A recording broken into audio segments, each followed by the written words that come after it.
first you need to make sure that your board is out far enough so then you can get the vinyl on there securely. So just move the CNC machine back. Then you take your piece of vinyl, line it up with the lower right-hand corner, and then you take your tape and you make sure you put enough tape on there because the vinyl will come off if you don't, and that is not fun. So you just put tape on each side, make sure you smooth it down really well.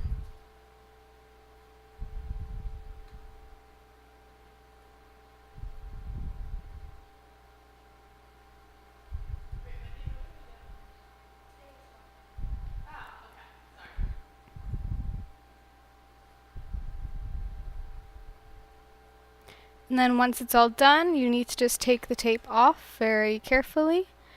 And then you take your material off and then you start to weed it out, which is the most fun part.